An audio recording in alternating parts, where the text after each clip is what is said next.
Tonight, help from above, the mission to support millions of starving Palestinians.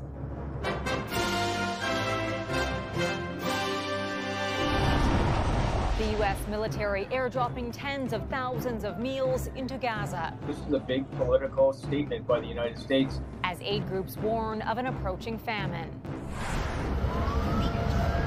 A Canadian business up in flames. When I first found out last night, I cried and cried and cried.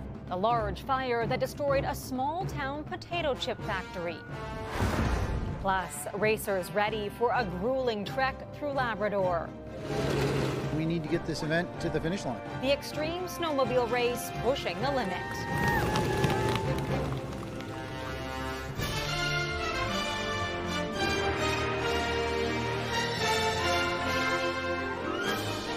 CTV National News with Heather Butts.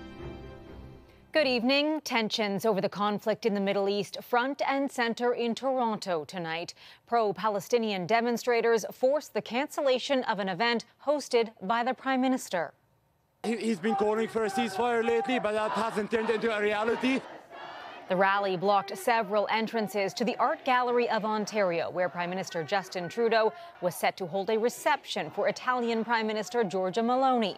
The event was called off for, quote, security reasons. Hundreds chanted Trudeau was funding a genocide and criticized the federal government's handling of the Israel-Hamas war. In Gaza today, a risky mission with the U.S. flying over an active war zone, airdropping crates filled with desperately needed food. CTV's Tony Grace starts us off. A scramble for survival, a rush to get bags of flour from a truck arriving in northern Gaza today. Aid groups say after 5 months of fighting, people in the war-torn region are desperate. The situation in Gaza tonight can only be described as catastrophic. Today, the U.S. military dropped the equivalent of 38,000 meals from a cargo plane, said to be the first of many emergency drops in the works. It demonstrates the United States is all in. They are flying their airplanes over in a risky environment for the first time and dropping supplies. So this is a big political statement by the United States. But aid workers say it's a fraction of what's needed, fearing a famine isn't far off. You're looking at about 600,000 dying of starvation if this continues. The situation amplified by this scene Thursday, when more than 100 Palestinians surrounding an aid convoy were killed during an encounter with Israeli troops. Today, Israel promised an investigation and rejected suggestions it intentionally fired at Palestinians, saying most victims were trampled, and troops fired warning shots at crowds they considered a threat.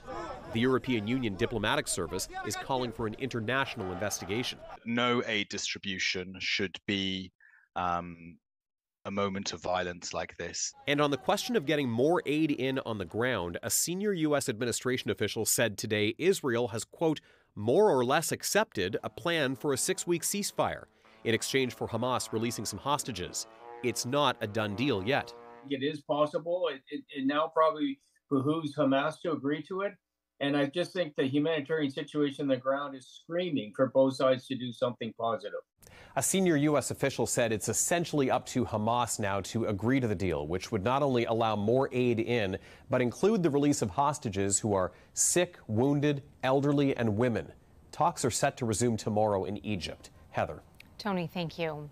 A 3-month-old baby and a 3-year-old child were among the victims of a Russian drone strike on the Ukrainian port city of Odessa. At least 7 people are confirmed dead and another 8 wounded. A number of others are unaccounted for, and there are fears the death toll will rise. Ukrainian President Volodymyr Zelensky says such attacks could be averted if Western allies deliver more air defense systems. The mother and mother-in-law of Alexi Navali brought flowers to his grave a day after thousands turned his funeral into a display of dissent.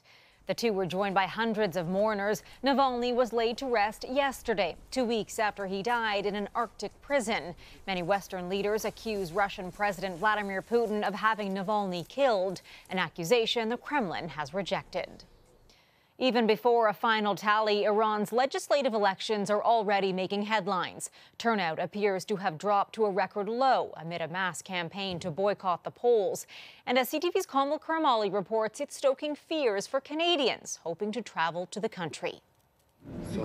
Long before Iran's supreme leader cast his ballot, critics believed the outcome of this election was already decided. I've been calling it more accurately and objectively a C-lection, not an election. These candidates have already been chosen and selected. In protest, eligible voters boycotted the election, resulting in a record low turnout, reported to be roughly 40%. I suspect the real figure of electoral turnout is probably between 10 and 15%.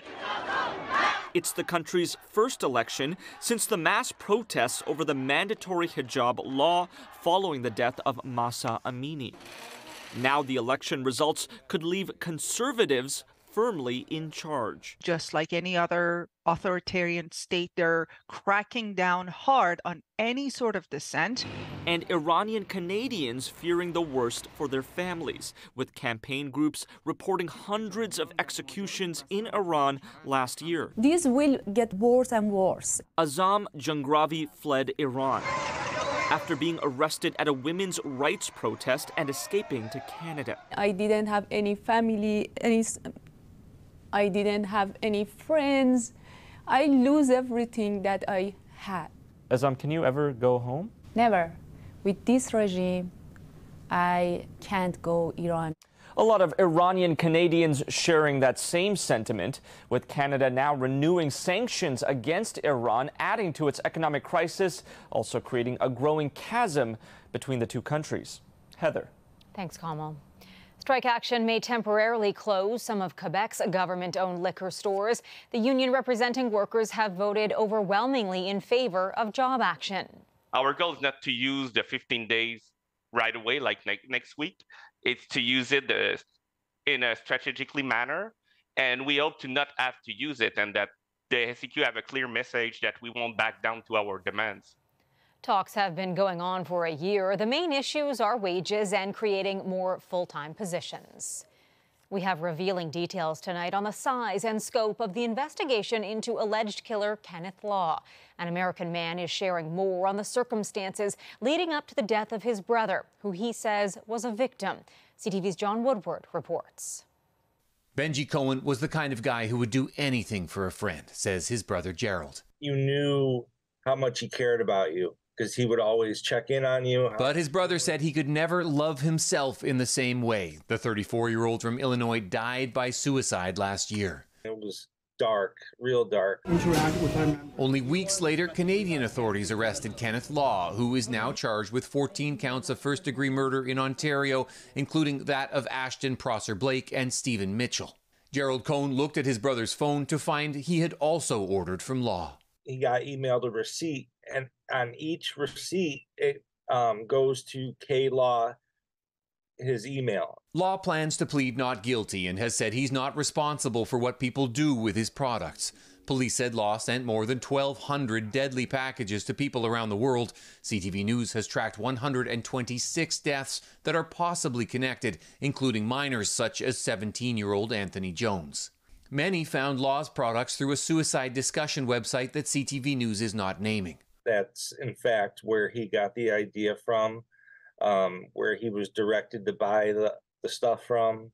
They literally walked him through it. That website has been banned in Australia and Italy, but is still accessible in Canada. The federal government introduced online harms legislation this week. Part of that would outlaw content that induces a child to harm themselves, with a maximum penalty of $10 million or 6% of a site's global revenue, whatever's higher. The pro-suicide website didn't respond to questions from CTV News. It does have a disclaimer its content is for people 18 years and older. That wouldn't stop a minor from accessing it, and even if it did, children aren't the only ones vulnerable, said Gerald Cohen. It is way too easy. Advice on death, just a click away. Kenneth Law had a court appearance this week to discuss an application for the government to pay some of his legal fees. He didn't show up. He remains in medical isolation, and the judge has ordered that he appear in person for his next appearance. Heather? All right, John, thanks. A small town in New Brunswick is grappling with an enormous loss tonight. A factory, home to a famous local brand of potato chips, went up in flames, putting dozens of people out of work. The Premier says it had a tremendous presence in the community as a growing business and tourism draw. CTV's Sarah Plowman has the story. Flames engulfed the potato chip factory quickly in a fire fueled by grease. It was so hot, drivers felt it from the highway. The flames were shooting between 60 and 80 feet in the air when I went by. Firefighters rushed in, but intense heat forced them out. And shortly after that, the roof fell in. No one was injured, but the fire leveled the Covered Bridge potato chip factory, a well-known brand in the Maritimes whose chips are sold across Canada. The local company honed in on Maritimers' appetite for storm chips, a craving that comes when weather forces people to hunker down. Workers aren't sure what's next. I'm feeling really bad. When I first found out last night, I cried and cried and cried. Fire officials were on scene Saturday investigating a cause. This supervisor was working when it all started. Well, it was a normal day, everything was going good, and we had an incident in the fryer room that escalated to a big fire, and we couldn't control it. He says people tried to put out the fire but couldn't. They had to evacuate the plant. What was behind me wasn't just a factory, a place where people worked. It was also a tourist site. People came to this area to see the Heartland Covered Bridge, the longest covered bridge in the world, but they also came here to see how these chips were made. Very popular. Like, this company has been a great addition to our community. The mayor isn't worried tourism will drop, but she's sad for the business and its employees. Her hope is to see this rebuilt. It probably won't be an easy task. I would expect that, given the nature of the owners, that things will move as quickly as they can. And if they do, workers say they want to go back. Sarah Plowman, CTV News, Waterville, New Brunswick. Firefighters are facing bad weather and battling the biggest wildfire in Texas history, which has killed at least 2 people and is still largely out of control. The massive Smokehouse Creek fire, fueled by fierce winds, has burned more than 1 million acres of the Texas Panhandle, leaving behind a charred landscape, dead cattle, and hundreds of destroyed structures.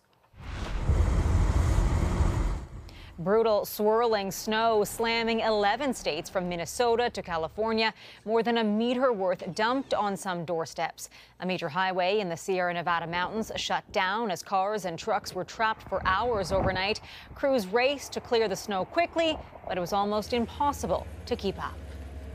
Travelers are gearing up for March break, with many families looking to fly their way to a new destination. But for one family, their vacation stopped at the airport gate. It's left a mother questioning why they got left behind. CTV's Olivia O'Malley reports.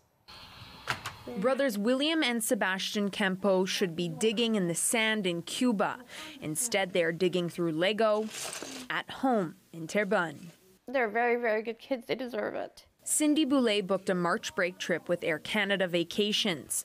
On Tuesday, she was supposed to fly to Cuba with her sons, age 5 and 8. When we checked in, we got our tickets, and I saw that my first 2 tickets didn't have our seat numbers assigned. Boulay says an Air Canada agent told her they would fix the problem before boarding.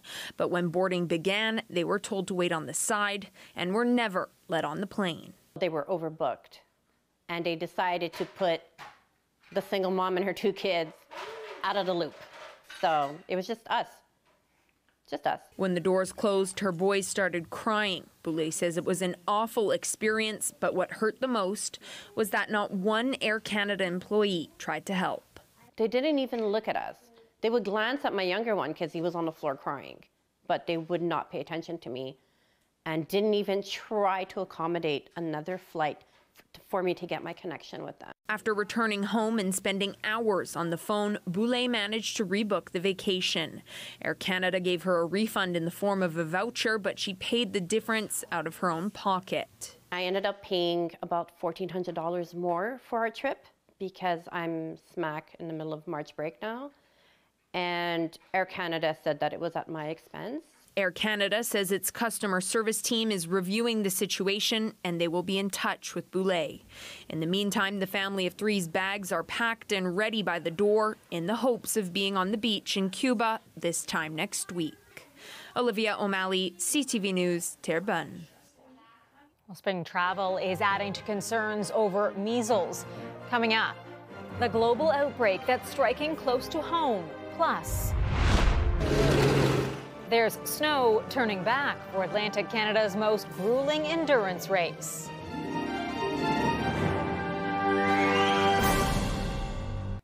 Doctors in Ontario and Quebec are keeping a close eye on measles cases as the number of people infected grows. What's raising concern now is that 2 cases near Toronto and Montreal are not connected to international travel or any other known cases in the country, a sign the virus is spreading within the community.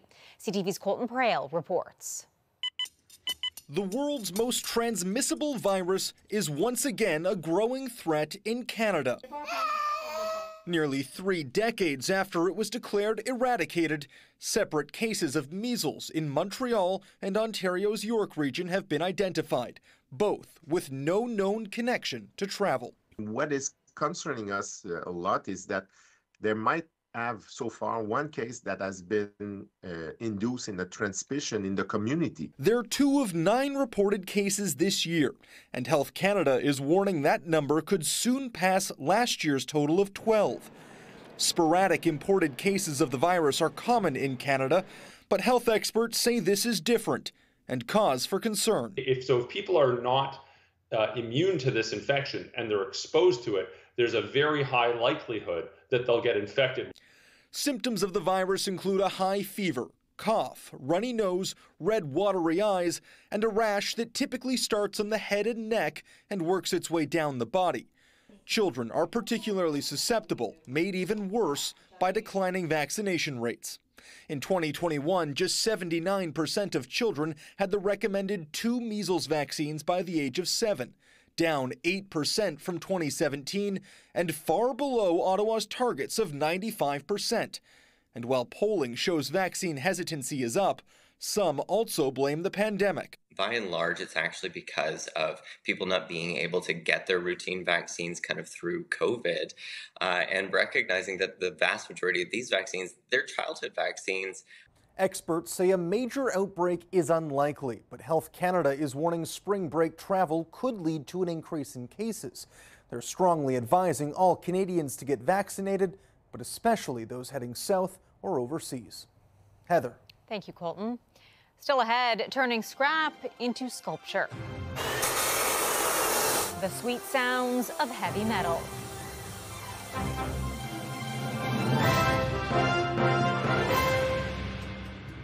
Looking for a new challenge in life, a Nova Scotia artist traded in her brushes and canvas for metal and tools. Her work is eye-catching, unique in its own way. She's even made herself a new name. CTV's Mike Lamb has the story for us. Hi, I'm Heather Laurie. I'm a metal artist by trade, and people call me Heavy Metal Heather.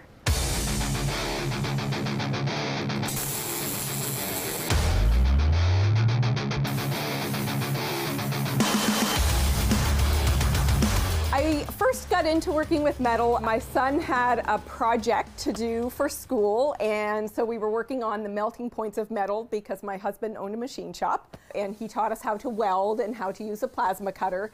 And we made some ornaments, and that was very exciting for both of us, and I wanted to do more. And it just morphed. My friends wanted a flower, I gave them as gifts, and then more and more and more people started coming and asking for things. I really like to make things that I have seen in nature. Often I'll just sort of see a piece and say, what can I make with that? That's where kind of the folk art stuff comes from. It's not really a preconceived idea. I just kind of start putting pieces together and it turns into something.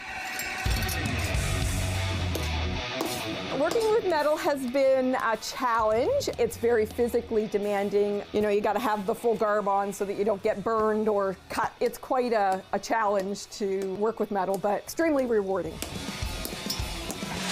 I get a lot of my materials from estate sales, auctions, try and use as much recycled materials as possible. I dumpster dive at my husband's machine shop, scrounge as much as I can from anywhere I can find it.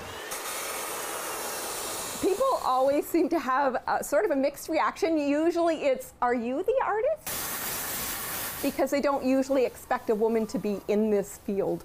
I used to paint and I found I was trying to fit into a style and I don't have one. And I'm not going to have one, and I'm not ever going to want to be that way. I want to try all sorts of different styles of things. Do you like heavy metal? I love heavy metal.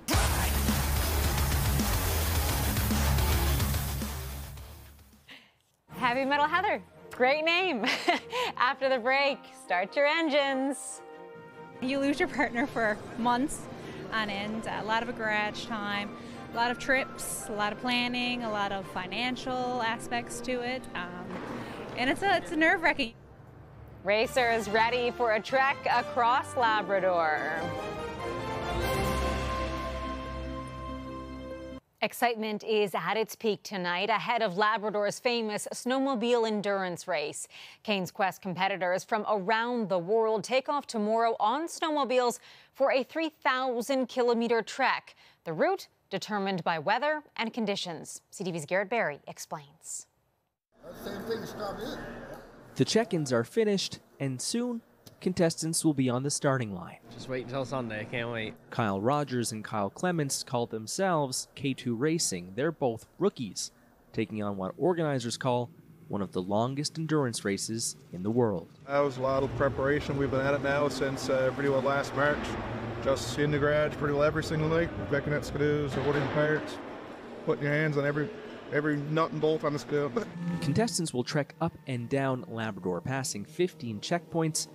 The event pushes racers and their machines to the limit. Many teams don't make it all the way through the unpredictable course. If we get to Goose Bay and they turn around and say head her north, head her south, head her sideways, head her to Shefferville, whatever, we just need to suck it up and we need to go and we need to get this event to the finish line. Some guys are looking for logistical tips, planning tips. Some guys are looking for mechanical tips. So you help where you can. There are 5 mandatory layovers between 8 and 12 hours. It will take about a week for all the teams to finish. Takes a lot of tolerance. You lose your partner for months on end, a lot of garage time, a lot of trips, a lot of planning, a lot of financial aspects to it. And it's nerve-wracking. You kind of got to put that past you. This event was supposed to run last year, but abnormally warm weather melted snowmobile trails and forced organizers to cancel the event. There's concern that warming weather and climate change may permanently threaten Cairns Quest. Racers leave Sunday morning. The winning team pockets $50,000 and free entry for the next race. Garrett Barry, CTV News, St. John's. Well, good luck to those racers. That's our show for this Saturday night. I'm Heather Butts. For all of us at CTV National News, thank you for watching. Good night, and I'll see you again tomorrow.